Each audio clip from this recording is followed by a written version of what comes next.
অভিবাসীদের সুসংবাদ দিল জার্মানি। অভিবাসীদের জন্য দুঃসংবাদ দিল ফিনল্যান্ড।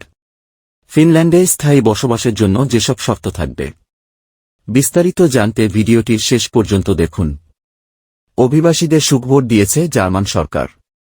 তাদের সুবিধা দিতে অভিবাসন কার্যালয়ের সক্ষমতা বাড়াচ্ছে দেশটির সরকার। আশ্রয় আবেদন যাচাই বাছাই প্রক্রিয়ার গতি বাড়াতে এখাতে জনবল বাড়ানোর সিদ্ধান্ত নিয়েছে জার্মান সরকার। দেশটির সংবাদপত্র ভেল্ট আন জনটাগকে দেয়া এক সাক্ষাৎকারে একথা জানিয়েছেন জার্মান স্বরাষ্ট্রমন্ত্রী ন্যান্সি ফেজার। যত তাড়াতাড়ি সম্ভব federal office for migration and রিফিউজিতে অতিরিক্ত 1026টি পদে পূর্ণকালীন নিয়োগ দেওয়া হবে বলে জার্মান বার্তা সংস্থাকে ডিপিএকে নিশ্চিত করেছে একটি সূত্র। বর্তমানে কার্যালয়টির অধীনে 8000 জনবল কাজ করছেন। স্বরাষ্ট্রমন্ত্রী ফেজার আরও জানিয়েছেন, সরকার 30 কোটি ইউরো অর্থ ব্যয়ে আশ্রয় প্রক্রিয়াকে গতিশীল ও পূর্ণ ডিজিটাল করার উদ্যোগ নিয়েছে। একই সঙ্গে ইউরোপের বাইরের দেশগুলোতে আশ্রয় পদ্ধতি পরিচালনার সম্ভাব্যতা নিয়েও সরকার পর্যালোচনা করছে বলে জানান তিনি। জার্মান এবং ইউরোপীয় আইনে মানবাধিকার রক্ষা মূল লক্ষ্য জানিয়ে ফেজার বলেন, এমন বিশেষজ্ঞ আছেন যারা বিশ্বাস করেন যে এই ধরনের ব্যবস্থা সম্ভব, আবার কেউ কেউ বলেন আইনি অবস্থার পরিবর্তন করতে হবে। স্বরাষ্ট্রমন্ত্রী বলেন, এটি অত্যন্ত গুরুত্বপূর্ণ যে আশ্রয়প্রার্থীদের পুরো প্রক্রিয়া জুড়ে সুরক্ষা দেওয়া হবে এবং যদি তারা আন্তর্জাতিক সুরক্ষার জন্য যোগ্য না হয় তবে তাদের মূল দেশে ফিরে যেতে হবে। ইউরোপের বাইরে আশ্রয় প্রক্রিয়ার সম্ভাব্যতা যাচাইয়ে গত নভেম্বরে সিদ্ধান্তে পৌঁছেছেন চ্যান্সেলর ওলাফ শলৎস এবং জার্মানির রাজ্য প্রধানেরা। আগামী সপ্তাহে এই বিষয়ে নতুন করে আলোচনার কথাও রয়েছে।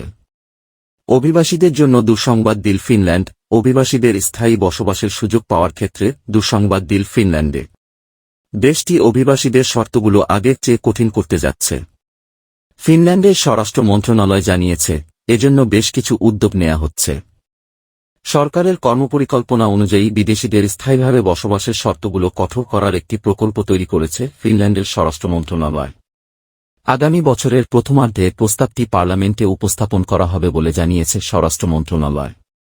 অভিবাসীদের ফিনিশ সমাজের নিয়মকানুন অনুসরণে উদ্বুদ্ধ করা, কাজে সম্পৃক্ত করা এবং ভাষা শেখানো এই কর্মপরিকল্পনার লক্ষ্য বলে বিবৃতিতে উল্লেখ করা হয়। এটি চূড়ান্ত হলে স্থায়ীভাবে বসবাসের অনুমতি পেতে সফল ইন্টিগ্রেশনের, বিদেশিদেরকে স্থানীয় সমাজে একীভূতকরণের কর্মসূচি প্রয়োজন হবে। ফিনল্যান্ডে স্থায়ী বসবাসের জন্য যেসব শর্ত থাকবে। বর্তমানে দেশটিতে 4 বছর বসবাসের পর অভিবাসীরা স্থায়ী বসবাসের অনুমতির জন্য আবেদন করতে পারেন। নতুন পরিকল্পনায় তা 6 বছর করার কথা বলা হয়েছে। ভবিষ্যতে স্থায়ী বসবাসের জন্য আবেদনকারীকে পরীক্ষার মাধ্যমে ফিনিশ অথবা সুইডিশ ভাষায় প্রয়োজনীয় দক্ষতা অর্জনের প্রমাণ দিতে হবে। সেই সঙ্গে ন্যূনতম 2 বছর ফিনল্যান্ডে কাজ করতে হবে। যারা দীর্ঘ সময় ধরে বেকারত্ব বা সামাজিক সহায়তা ভাতা নিয়েছেন তারা স্থায়ী বসবাসের অনুমতির জন্য বিবেচিত হবেন না। সেই সঙ্গে ইন্টিগ্রিটির অন্য শর্তগুলোও কঠোর করা হবে। পাশাপাশি আবেদনকারীর পরিচয় শনাক্ত হতে হবে এবং এই জন্য কর্তৃপক্ষকে প্রয়োজনীয় সহায়তা দেওয়ার বাধ্যবাধকতা রাখা হয়েছে আইনে। তবে কিছু ক্ষেত্রে 6 বছরের বসবাসের সময়সীমার শর্তটি শিথিল করার কথা বলা হয়েছে। কারো মাসিক আয় 400,000 ইউরো হলে, মাস্টার্স ডিগ্রি শেষ করলে বা ফিনল্যান্ডে তা স্বীকৃত হলে, বেকার বা সামাজিক ভাতার সুবিধা না নিয়ে 2 বছর নিরবচ্ছিন্নভাবে চাকরি করলে 4 বছর থাকার পরেই স্থায়ীভাবে বসবাসের জন্য আবেদন করা যাবে। ফিনিশ বা সুইডিশ ভাষায় ভালো দক্ষতা এবং 3 বছর টানা কাজের প্রমাণ থাকলেও 6 বছর বসবাসের বাধ্যবাধকতা থাকবে না। তবে এক্ষেত্রেও আবেদনকারী স্বল্প সময় ব্যতীত বেকারত্ব বা সামাজিক ভাতার সুবিধাপ্রাপ্ত হলে আবেদনের যোগ্য হবেন না।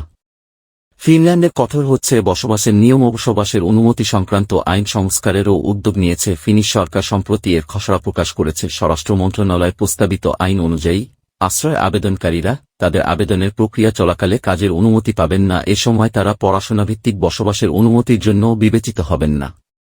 বাতিল হওয়া আশ্রয় আবেদনকারীদের দ্রুত প্রত্যাবাসন করাও এই আইন সংস্কারের অন্যতম লক্ষ্য বলে বিবৃতিতে জানিয়েছে স্বরাষ্ট্র মন্ত্রণালয়। আইনে বসবাসের অনুমতির জন্য আবেদনকারীর পরিচয় শনাক্তের উপর জোর দেয়া হয়েছে।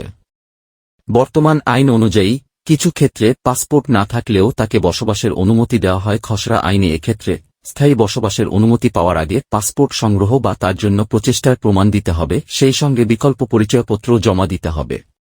সেনেনভুক্ত কোনো দেশ থেকে আশ্রয় আবেদন বাতিল হওয়া কেউ ফিনল্যান্ডে প্রবেশ করলে বায়োমেট্রিক ডেটার ভিত্তিতে তা শনাক্ত করার ব্যবস্থাও রাখা হয়েছে খসড়া আইনে।